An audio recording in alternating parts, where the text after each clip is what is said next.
Car कौन है। देखिए ये हर बार हमने इसलिए रखा है, इसलिए रख दिया है हर बार कि ये बहुत इंपॉर्टेंट क्वेश्चंस हैं, इनमें से आ ही जाता है कुछ ना कुछ। अब इसमें देखिए महाभाष्यकार कौन है, पाणिनि है, कात्यायन है, पतंजलि या भट्टोजी थे। तो पहले पिछले वीडियो में हमने बताया था कि महाभाष्यकार कौन है, पतंजलि हैं। पाणिनि ने क्या लिखा है, अष्टाध्यायी लिखा है। अष्टाध्यायी पर इन्होंने क्या लिखा है, सूत्र लिखा है अष्टाध्यायी। इस पर इन्होंने क्या लिखा है, सूत्र लिखा है। पाणिनि ने क्या लिखा है, महाभाष्य पर भाष्य लिखा है। पतंजलि ने महाभाष्य पर क्या लिखा है, भाष्य लिखा है। कात्यायन कौन है, कात्यायन को ही वररुचि कहते हैं, ठीक है। कात्यायन का ही दूसरा नाम वररुचि है। और इन्होंने क्या लिखा है, वार्तिक लिखा है, इसलिए इनको वार्तिककार कहते हैं। क्या लिखा है, वार्तिक लिखा है, इसलिए इनको वार्तिककार कहते हैं। अब आता है भट्टोजी दीक्षित। भट्टोजी दीक्षित भी व्याकरण व्याकरण की पद्धति के ये भी बहुत प्रख्यात कवि हैं। इन्होंने व्याकरण ग्रंथ के रूप में सिद्धांत कौमुदी लिखा। क्या लिखा, सिद्धांत कौमुदी। और इनके एक शिष्य हैं वरदराजाचार्य, इन्होंने लघु सिद्धांत कौमुदी लिखा। चलिए अगले प्रश्न पर बढ़ते हैं। प्रश्न संख्या 2। प्रश्न संख्या 2 कह रहा है कि लिट लकार का प्रयोग होता है वर्तमान काल में, भविष्य काल में, भूतकाल में अथवा आज्ञार्थक काल में। तो देखिए वर्तमान काल का प्रयोग हमेशा किस लकार में होता है, लट लकार। लट लकार वर्तमान काल में होता है, ठीक है। भविष्य काल में कौन सा लकार होता है, लिट लकार, लिट लकार, ठीक है। भूतकाल के लिए कौन सा लकार है, लंग लकार। और है आज्ञार्थक, आज्ञार्थक के लिए लोट लकार का प्रयोग होता है। तो यहाँ पे पूछा गया है कि लिट लकार में प्रयोग किया गया है किसका, लिट लकार का प्रयोग होता है, तो भविष्य काल के लिए लिट लकार का प्रयोग होता है। लट, लिट और लंग। लट वर्तमान, लिट लकार भविष्य काल और लंग लकार भूतकाल, और लोट जो है आज्ञार्थक के लिए, किसी के लिए। 5 लकार एक और है विधिलिंग लकार, जो चाहिए के अर्थ के यूज होता है। विधिलिंग लकार वो चाहिए के अर्थ में यूज होता है। ये 5 लकार बहुत इंपॉर्टेंट है फॉर सीटेड और यूपिटेड। चलिए अगले प्रश्न पर बढ़ते हैं। प्रश्न संख्या 3 कह रहा है कि चर प्रत्याहार के अंतर्गत वर्ण नहीं आता है। चर प्रत्याहार के अंतर्गत वर्ण नहीं आता। अच्छा देखिए शक्षर तक के वर्ण आते हैं। और तो इसमें देखिए चर प्रत्याहार के अंतर्गत पहले वर्ण आते हैं, ठीक है। और सा आता है, तीनों सा आता है और पहले वर्ण आते हैं। वर्ग के जो 5 वर्ग हैं, का वर्ग, पा वर्ग, ये जो का वर्ग है, टा वर्ग है, पा वर्ग है, ये सब जो वर्गीय व्यंजन है, इनके जो है पहले वर्ण जो होता है, जैसे का वर्ग का और टा वर्ग का टा, चा वर्ग का चा, पा वर्ग का पा, यही जो है पहले वर्ण आते हैं और तीनों सा आते हैं। तो देखिए तीनों जिसमें पहला वर्ण है, टा पहला वर्ण है, का पहला वर्ण है और सा भी है, इसका मतलब हा क्या है, हा इस प्रत्याहार के अंतर्गत नहीं आता है। अच्छा ये शॉर्टकट में बता रहे, वरना तो अगर आपने महेश्वर सूत्रों को याद किया होगा, 14 महेश्वर सूत्रों को, तो उसमें से आप चर प्रत्याहार आराम से बना लेंगे और निकाल भी लेंगे पढ़ करके। ये शॉर्टकट हम बता रहे हैं, जैसे आपको नहीं समझ में आया, प्रत्याहार नहीं पढ़े हैं आप, नहीं समझ में आ रहा है आपको, तो चर प्रत्याहार में मान चलिए पहले वर्ण आते हैं और तीनों सा आता है, ठीक है। चलिए अगले प्रश्न पर बढ़ते हैं। अगले प्रश्न पर बढ़ते हैं। अगला एक सेकंड, क्षम्यता मित्रों, एक सेकंड की फाइल ही गायब हो जाती है। चलिए इसमें था चर प्रत्याहार के अंतर्गत। अब हाँ, चौथा प्रश्न हम लोग हल कर रहे थे। चौथा प्रश्न कह रहा है कि ए का उच्चारण स्थान क्या है। ए का उच्चारण स्थान क्या है। अभी हमने इचु यशा नाम तालु का विसर्जनीय नाम कंठा ऋतु ऋतु रसाणाम मूर्धा ये सब पढ़ा। अब ये देखिए नया है ये, तो इसको भी जान लीजिए। जो ए है ये कहाँ से बोला जाता है, ए दैतु, ए दैतु कंठ तालु, कंठ और तालु से सूत्र है ए दैतु कंठ तालु, कंठ तालु, यानी इसका उच्चारण स्थान क्या है, ए और ए, इनका उच्चारण क्या है, कंठ और तालु है, दोनों से उच्चारित होते हैं, कंठ से भी और तालु से भी, ए। तो इनका उच्चारण स्थान क्या है, कंठ और तालु। और जो पा है इसका उच्चारण स्थान क्या है, ओष्ठ ऊ दो तो, यही दिल लो कंठोष्ठ से क्या बोला जाता है, तो ओ और औ जो है ये कंठोष्ठ से बोला जाता है, कंठ से भी बोला जाता है, ओष्ठ से भी, दो चीज़ों से बोला जाता है। ठीक है। और तालु का इजुएशन हम तालु बताया ही था। तो इतनी चीज़ें क्लियर होंगी। चलिए अगले प्रश्न पर आते हैं। प्रश्न संख्या 5 क्या कह रहा है, षण्णवति। ये बहुत बार पूछा जाता है, ये भी मोस्ट इम्पॉर्टेंट है, पे इस पर भी टिक कर लीजिए। षण्णवति को संस्कृत में क्या कहते हैं, इसको 96 कहते हैं। इसको चाहे रट लीजिए। ये जो है अक्सर पूछे, टीजीटी में भी 1-2 बार 3 बार पूछा जा चुका है। और अक्सर ये संस्कृत की जो भी प्रतियोगी परीक्षाएं होती हैं उनमें ये लगभग पूछ लिया जाता है। तो ये ध्यान रखिएगा कि षण्णवति अगर पूछा जाता है तो 96 होता है इसका। चलिए अगला प्रश्न देखिए, क्योंकि ये थोड़ा अलग है ना संख्याओं में, इसलिए ये पूछ लिया जाता है कंफ्यूज करने के लिए। अगला प्रश्न है, नदी शब्द पंचमी विभक्ति एक वचन। अच्छा, जैसे हमने बताया था आकारांत शब्द रूप स्त्रीलिंग और पुल्लिंग दोनों में, आकारांत और ईकारांत, ईकारांत, उकारांत, उकारांत और रीकारांत, ये जितने हैं ना, ये जितने हैं पुल्लिंग और स्त्रीलिंग, एक बार इनको जरूर सरसरी नज़र से, जैसे कल पेपर है तो आज जो है रात में एक बार सरसरी नज़र से देख लीजिए। इनमें से कुछ जैसे द्वितीय विभक्ति है, पर जो प्रथम ये होता है एक वचन जो होता है, इसका एक वचन बहुत इंपॉर्टेंट होता है। द्विवचन में तो कुछ इतना खास नहीं होता है, और एक वचन या बहुवचन से ही ज़्यादा प्रश्न बनते हैं, और ज़्यादातर एक वचन से। तो एक वचन के ऐसे सीधे सीधे सप्तमी विभक्ति तक एक बार सरसरी नज़र डाल लीजिएगा।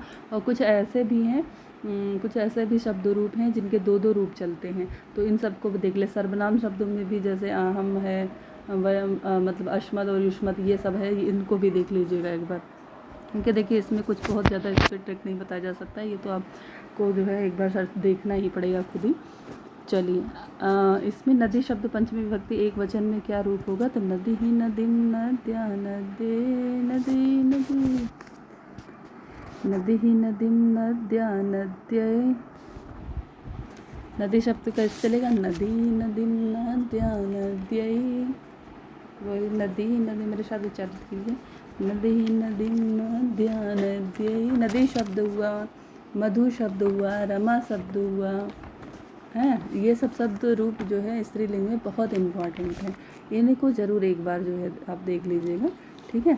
इनको देख कर ही जाइएगा, इसलिए कि देखिए ज़्यादातर प्रश्न ये एकदम दिमाग में रख लीजिए कि जो शब्द रूप और धातु रूप है ना, इनसे लगभग 4 से 5 क्वेश्चंस जरूर आ जाते हैं, है ना। इनसे लगभग 4 से 5 प्रश्न जरूर आ जाते हैं, ठीक है। नद्याह, नद्याह, नद्याह, नद्याम, हे नदी रूप बनता है। तो इसमें जो चतुर्थी विभक्ति है उसमें क्या बनेगा, पंचमी में नद्या, ठीक है।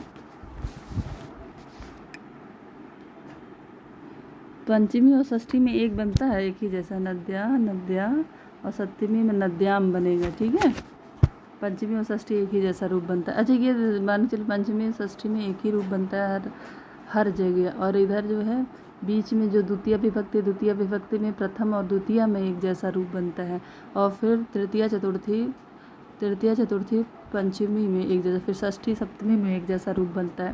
तो एक ट्रिक है, कभी जो है अभी ये सब पढ़ने का टाइम नहीं है, कभी जो है अगर पढ़ने में आप लोग पढ़ाने के लिए कहेंगे तो बता देंगे बहुत आसान विधि से, जिससे आपको शब्द रूप धातु रूप बहुत अच्छे से याद हो जाएगा और भूलेगा नहीं कभी।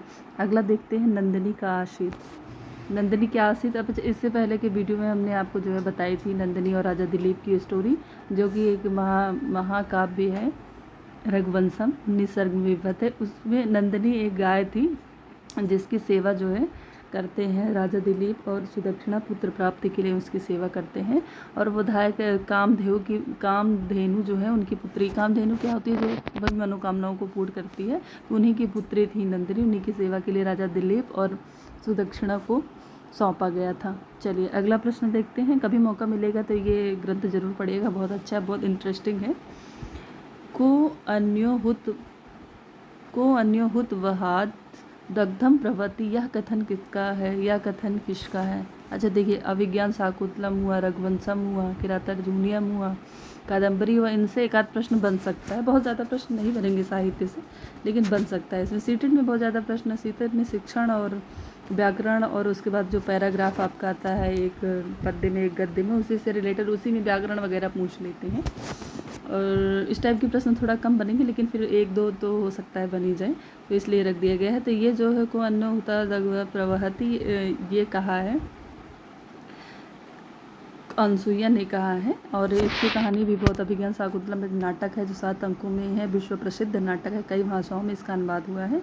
ये भी बहुत बढ़िया नाटक है, टाइम मिले तो इसको भी कभी पढ़िएगा। अभी बस इतना जानिए कि इस वक्त को रट्टा, एक तरीके से रट्टा मान लीजिए कि इस पंक्ति को अनसुईया ने कहा है। चलिए अगला प्रश्न देखते हैं। लव धातु में कत्व प्रत्यय का रूप होगा। लव धातु में कत्व प्रत्यय का रूप होगा। मतलब कहने का मतलब ये है कि लव धातु में कत्व प्रत्यय जोड़ेंगे तो रूप क्या बनेगा? क्या लवित्वा बनेगा, क्या लवित्वा, क्या लवद्वा बनेगा, कौन सा रूप बनेगा? लव धातु में कत्व प्रत्यय जोड़ने पर कौन सा रूप बनेगा? तो इसका रूप बनेगा लब्ध्वा। लव धातु है और कत्व प्रत्यय, ठीक है। इसका क्या रूप बनेगा? लब्ध्वा बनेगा। इसमें बहुत सारे सूत्र नियम लग करके लब्ध्वा रूप बनेगा। बस इतना जानिए कि लब्ध धातु में अगर कत्व प्रत्यय जोड़ा जाएगा तो लब्ध्वा बनेगा। ये भी बहुत बार परीक्षाओं में यही धातु और सेम प्रत्यय देकर पूछ लिया जाता है, क्योंकि ये अलग टाइप का बन रहा है। वैसे तो कत्व प्रत्यय जिनके साथ में जुड़ता है तो उनका त्वा शेष बढ़ता है, तो पठित्वा लिखित्वा ये तो कॉमन सी बात हुई, लेकिन जो लब्ध्वा है वो थोड़ा अलग है, इसलिए इसको पूछ लिया गया कि लब्ध धातु में। ये याद रखिए कि लवित्वा नहीं बनेगा, लवत्वा, क्योंकि लवत्वा भी नहीं बनेगा। ऐसा वो कंफ्यूज करने के लिए जो है ऑप्शन दे देंगे, लेकिन इसमें थोड़ा अलग बनेगा, लब्ध्वा बनेगा, इसलिए इसको भी ध्यान में रखिएगा। चलिए अगला प्रश्न देखिए, प्रश्न संख्या 10। प्रश्न संख्या 10 को देखते हैं। जल्दी फटाफट प्रश्नों को हल करते हुए चलते हैं, क्योंकि टाइम बहुत कम है। जितनी ज़्यादा से ज़्यादा प्रैक्टिस सेट वगैरह लगा लेंगे उतना ही अच्छा रहेगा। इस समय तो रिवीजन और प्रैक्टिस सेट ही हल करने का टाइम है। चलिए, भू धातु लोट लकार मध्यम पुरुष बहुवचन में रूप बनेगा। देखिए इसलिए जो है रख दिया गया कि कुछ जो बहुत चर्चित धातु रूप हैं और जो उनके पुरुष वचन पूछे जाते हैं बहुत चर्चित है, तो अक्सर जो है कंफ्यूज कर देते हैं, ऐसे क्वेश्चंस को रखा गया है इसमें। और ये बहुत ही मतलब प्रतिष्ठित संस्थान द्वारा बनाए गए प्रश्न हैं और लगभग संभावित प्रश्न वाले रखे जाते हैं इसमें। तो आप जो है इनको थोड़ा सा ध्यान से एक बार ज़रूर देख लीजिएगा। और अगर मतलब जैसे नहीं आपको ज़्यादा टाइम नहीं है, क्योंकि बहुत सारे सब्जेक्ट पढ़ने होते हैं, साइको है, हिंदी है, संस्कृत है, इसके अलावा भी मैथ है। अगर फर्स्ट पेपर दे रहे होंगे, अगर सेकंड पेपर दे रहे हैं तो आपको सोशल स्टडीज, जिनमें कई सब्जेक्ट हैं, तो इतना समय नहीं होगा आपके पास। आप रिवीजन के तौर पे इसको जो आपका स्पीड है वो थोड़ा बढ़ा लीजिएगा, वीडियो को बढ़ा करके फटाफट, लेकिन प्रैक्टिस ज़रूर लगाइएगा। इससे आपको बहुत फ़ायदा होगा, मतलब कम से कम 5 से 7 क्वेश्चन तो आपको बढ़ाएगा ही। चलिए अगला प्रश्न देखते हैं। हाँ, इसमें कह रहा है भू धातु लोट लकार मध्यम पुरुष बहुवचन में रूप बनेगा। लोट लकार पहले हमने बताया था किसके लिए यूज होता है? आज्ञा के लिए, आज्ञार्थक है लोट लकार, ठीक है। तो इसमें लोट लकार का रूप ऐसे चलता है, भवतु भवताम भवन्तु, भव भवतम भवत, भवान भवा भव, इस तरीके से भवतु भवताम भवन, भव भवतम भवत, भवान भवाओ भवाम। अब इसमें कहा है कि भू धातु मध्यम पुरुष बहुवचन का क्या रूप है? तो भवत भवताम भवन्तु, भव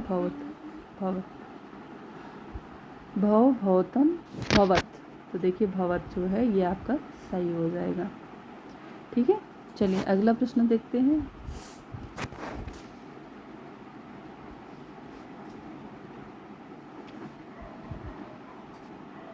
सॉरी, भवत रूप बनेगा, ऐसे अब चलता है रूप ना, भवतु भवताम भवन्तु, भवतु भवताम भवन्तु, भव भवतम भवत। तो इसका रूप बनेगा भवत, ये सिंगल भवत रूप बनेगा। ये थोड़ा सामने भी ध्यान नहीं दिया, ये रूप बनेगा ए, इसका ऑप्शन नंबर ए सही होगा, ठीक है। चलिए, और जो ये भवता है, भवती भवता है, ये लट लकार प्रथम पुरुष द्विवचन में रूप बनेगा, ठीक है। भवती भवता बंधनी, ये वाला भवता, लट लकार प्रथम पुरुष, हाँ ये बनेगा सर, ये सी बनेगा। लट लकार प्रथम पुरुष द्विवचन का रूप बनेगा। लट लकार का ये होता है, यहाँ विसर्ग होता है, यहाँ विसर्ग होता है और यहाँ विसर्ग होता है, यानी कि द्वितीय विभक्ति के एक वचन, प्रथम पुरुष के द्विवचन में, मध्यम पुरुष के द्विवचन में, उत्तम पुरुष के द्विवचन में और उत्तम पुरुष के बहुवचन में विसर्ग होता है। लट लकार का ये सिंबल होता है। ठीक है, चलिए अगला प्रश्न देखते हैं। प्रश्न संख्या 11 क्या है? पास्यामी पा धातु के किस लकार का प्रयोग किया जाता है? अच्छा, जो ये वाला सा हो बीच में और ये सा हो, अभी के लिए ट्रिक बता रहे हैं, ये वाला सा हो आधा सा और ये वाला सा हो, तो ये समझ जाइए कि ये लिट लकार है, भविष्य काल वाला। कौन सा लकार है? लिट लकार। अब इतना क्लियर हो गया तो सबसे पहले आप क्या करिए, जैसे लकार आपको पता चल गया तो आप ये देखिए कि जहाँ जहाँ लिट लकार नहीं पूछा गया उनको काट दीजिए। अब यहाँ लट लगा है, इनको काट दीजिए, लोट लगा इनको काट दिया। अब 2 जगह लिट लकार पूछा गया है। और प्रश्न क्या है? पश्यामी। तो जैसे मतलब अब यहाँ पे जो है, जैसे आपको नहीं समझ में आ रहा है उत्तर, इनमें से एक मार दीजिए टिक कोई, लेकिन यदि आप याद किए हैं तो आप धातु रूप पढ़ लीजिए। अब पश्यामी क्या है? जैसे पठत पट्टा पठन, पठस पट्टा पठत, पठामी पठाओ पठाओ। अगर लट लकार याद है तो लट लकार याद है तो लिट लगान में आधा सा जोड़ दीजिए, बस सेम ऐसे ही बनता है। पठिष्यति पठिष्यता पठिष्यन्ति पठिष्यस पठिष्यता पठिष्यत पठिष्यामि, यानी लट लकार उत्तम पुरुष एक वचन का रूप है। लिट लकार उत्तम पुरुष एक वचन। यहाँ भी देखिए लट दिया गया था, यहाँ भी लट दिया गया, पहले ही देखो ऑप्शन सही हो गया था लिट लकार। चलिए अगले प्रश्न, एक बार फिर से ये प्रश्न को देख लीजिए, क्योंकि ये वाला हमें लिट लकार लग गया था, चश्मा नहीं लगाया था तो लिट लकार लग गया। चलिए देखिए, पश्यामी शब्द पा धातु के किस लकार रूप में चलता है? अगर पठती आपको याद है, लट लकार अगर आपको याद है तो लिट लकार सेम वैसे चलता है, बस लिट लकार में क्या है कि उसमें सा बीच में रहता है, जैसे पठिष्यति पठिष्यता। अब इसमें पठित है, उसमें बीच में सा रहता है, और ये वाला सा कहीं देखिए, ये वाला आधा सा और ये वाला सा आधा, तो जो है 99% रहता है कि लिट लकार है उसमें। ठीक है, तो सबसे पहले देखिए लिट लकार ऑप्शन में कहाँ दिया गया है, साथ दिख गया आपको। अब ये जान गए लिट लकार है, ये काट दीजिए, यहाँ लिट लकार नहीं, ये काट दीजिए, यहाँ लिट लकार नहीं, ये काट दीजिए, यहाँ लिट लकार। अब देखिए ऑप्शन सी में ही खाली लिट लकार दिया गया, तो आगे पढ़ने की ज़रूरत ही नहीं है। लिट लकार उत्तम पुरुष एक वचन का रूप है। ठीक है, चलिए अगला प्रश्न देखते हैं। प्रश्न संख्या 12। प्रश्न संख्या 12 कह रहा है, गद्य त्रयी के अंतर्गत कवि आते हैं। अच्छा, जैसे जो है बेहद त्रयी, इससे पहले की वीडियो में बताया था बेहद त्रयी के अंतर्गत कौन कौन से ग्रंथ आते हैं, तो किसने बताया था? किराता अर्जुनीयम, शिशुपाल बदम, नैषधीय चरितम, 3 ग्रंथ बताए थे। अब यहाँ पूछ रहा है कि गद्य त्रयी के अंतर्गत कौन आते हैं? तो बाण भट्ट आते हैं, सुबंधु आते हैं और दंडी आते हैं। कौन आते हैं? बाण भट्ट, सुबंधु और दंडी। बाण भट्ट ने क्या लिखा? कादम्बरी लिखा, कादम्बरी। ठीक है, सुबंधु ने क्या लिखा? दंडी ने लिखा 10 कुमार चरितम।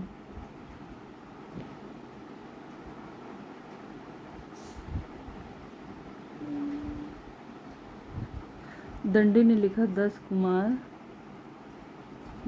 चरितम, दंडी ने लिखा। ठीक है, दंडी ने 10 कुमार, बाणभट्ट ने कादम्बरी लिखा। इस तरीके से जो गद्य त्रयी के अंतर्गत 3 कवि आते हैं वो है बाणभट्ट, सुबंधु और दंडी आते हैं। ठीक है, और कभी कभी पूछ लेते हैं मुनित्रय। मुनित्रय के हैं पाणिनि, पात्यायन, पतंजलि, इसको बता चुके हैं। ठीक है, बृहद त्रयी में 3 ग्रंथ आते हैं, ये भी बता चुके हैं। चलिए अगला प्रश्न, इसी टाइप के जो अन्य प्रश्न बनते हैं, देखिए पेपर में देखिए आयोग के बोर्ड की बात है, वो कैसा प्रश्न पूछ ले, पेपर को घुमा फिरा के कैसे प्रश्न पूछ लें, तो इसलिए जो देखिए जो है आपको हर तरीके से प्रश्नों को तोड़ मड़ोड़ करके उसका जो है बिल्कुल जो प्रश्नों का है इसका चीर फाड़ करना है। कहने का मतलब ये आखिरी समय में यही करना चाहिए कि प्रश्नों को तोड़ मड़ोड़ कर, अगर ऐसे नहीं पूछता ऐसे पूछ ले तो क्या करेंगे, तो क्या ऑप्शन होगा, हर तरीके से दिमाग लगाना चाहिए। चलिए गद्य त्रयी के अंतर्गत आते हैं तो बाणभट्ट, सुबंधु और दंडी आते हैं, ये ऑप्शन सही होगा। चलिए अगला प्रश्न देखते हैं।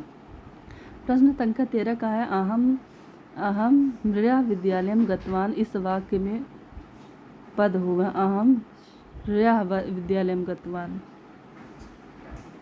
अहम या विद्यालय गतवान। इस वाक्य में पद होगा अहम पद है या गमिष्यामि पद है या विद्यालयम पद है या ह्रा पद है? क्या पद है बताइए? अहम क्या है? सर्वनाम है। ठीक है। अहम क्या है? सर्वनाम है। गमिष्यामि क्या है? गमिष्यामि क्रिया या धातु है। गमिष्यामि क्या है? धातु है। ठीक। गमिष्यामि धातु। विद्यालय क्या है? ये भी जो है संज्ञा पद है। विद्यालय संज्ञा है। तो अब क्या बचा है? हीरा। तो हीरा क्या है? ये एक पद है। शुभ तिगंतम पदम, है ना। ये क्या है? एक पद है। अहम क्या है? सर्वनाम है। सर्वनाम अहम सर्वनाम है। गमिष्यामि धातु है। विद्यालयम संज्ञा है। और अब बचा है तो हीरा क्या है? यही जो है पद है। चलिए अगला प्रश्न देखते हैं। प्रश्न संख्या 14। प्रश्न संख्या 14 कह रहा है चौराद विभेति। चौराद विभेति पद में कौन सी, एक मिनट, क्वेश्चन पूरा नहीं दिख रहा है, विभक्ति लिखा है शायद। तो चौराद विभेति, चौराद विभेति में चौराद पद में कौन सी विभक्ति है? एक चीज के जहाँ विभेति इस टाइप के प्रश्न है, उत्तरा मतलब रक्षा करने का हो, भय का अर्थ हो, तो ऐसी जगहों पर हमेशा पंचमी कौन सी विभक्ति लगती है? पंचमी विभक्ति लगती है। भय के अर्थ में भय की त्यर्था नाम भय हेतु सूत्र से यहाँ पे पंचमी विभक्ति लगती है, यानी चोर से डरता है। तो यहाँ पे या तो से का जो कारक चिन्ह, जिसका कारक चिन्ह है या तो वो द्वितीय विभक्ति करण से, या तो तृतीय विभक्ति का है, या फिर पंचमी विभक्ति का है। यहाँ देखिए पंचमी विभक्ति में अलग होने के अर्थ में यूज होता है ना, कारक के हिसाब से देखा जाए। लेकिन तृतीया में से तो यहाँ ना तृतीया हो रही, तृतीया होने का अगर कारक के हिसाब से देखा जाए तो कारक चिन्ह में से कौन से विभक्ति में आता है? तो से का चिन्ह जो है तृतीया विभक्ति में होता है। लेकिन यहाँ पे पंचमी सही होगा, इसलिए एक सूत्र है भीत्यर्था नाम। भीत्यर्था नाम भय हेतु, भय हेतु, यानी कि भी धातु उत्तरा धातु इन धातुओं के योग में जिससे भय कर रहा है, जिससे रक्षा करना चाह रहा है, उसमें पंचमी विभक्ति लगती है। इसी कारण चौरात्र में कौन सी विभक्ति है? पंचमी विभक्ति है। चलिए अगला प्रश्न देखिए। प्रश्न संख्या 14 कह रहा है कि करण कारक में, प्रश्न संख्या 14 कह रहा है करण कारक में कौन सी विभक्ति होती है? द्वितीय विभक्ति होती है, चतुर्थी विभक्ति होती है, पंचमी होती है, अथवा तृतीय विभक्ति होती है। तो करण कारक में कर्ता ने कर्म को करण से, कौन सी विभक्ति हुई? कर्ता पहला, कर्म द्वितीय, करण कौन सी विभक्ति हुई? तृतीय विभक्ति। इसमें कौन सी विभक्ति होगी? तृतीय विभक्ति, करण से। और इसका चिन्ह क्या है? से। द्वितीय विभक्ति क्या है? कर्म। और कर्म में कौन सी विभक्ति होगी? द्वितीय विभक्ति। इसका कारक चिन्ह क्या है? कर्ता ने कर्म को, इसका कारक चिन्ह है को। पंचमी का कारक चिन्ह है से, लेकिन यहाँ जो है तृतीया में भी से, पंचमी ये से कैसा है? अलग होने के अर्थ में है, अलग होने के अर्थ में। जैसे विद्यालय से राम जाता है, पेड़ से पत्ते गिरते हैं, ऐसे अर्थ में पंचमी विभक्ति लगेगी। अब चतुर्थी है। चतुर्थी का क्या है? चतुर्थी क्या है? कर्ता ने कर्म को करण से संप्रदान के लिए। चतुर्थी विभक्ति जो कारक है वो संप्रदान कारक है। चतुर्थी विभक्ति का कारक को संप्रदान कहते हैं। और इसका कारक चिन्ह क्या है? के लिए। कारक चिन्ह इसका क्या है? के लिए। अब यहाँ ऑप्शन में क्या सही होगा आपका? तृतीय विभक्ति। ठीक है, ये तो बहुत आसान सा प्रश्न था, इसलिए इस पे ज़्यादा समय नहीं लगाएंगे। अब आशा करते हैं कि यदि आप सीटेट या टेट की तैयारी कर रहे हैं तो हिंदी आपने अच्छा खासा तैयार किया होगा। तो कारक चिन्ह और ये सब पढ़ाने की तो आवश्यकता है नहीं डिटेल इस पर चर्चा करने की। जो संस्कृत के प्रश्न हैं जिनमें आप ज़्यादा दिक्कत हो सकती है, उन पर हम जो है व्याख्या करेंगे शॉर्ट में। ठीक है, चलिए अगला प्रश्न है पीतम अम्बरम यस्य सा, यह समास होगा। मतलब प्रश्न कह रहा है कि पीतम अम्बरम यस्य सा, यह समासिक पद बनेगा। इनका अगर समास किया जाएगा तो कौन सा शब्द बनेगा? क्या पीताम्बरम बनेगा या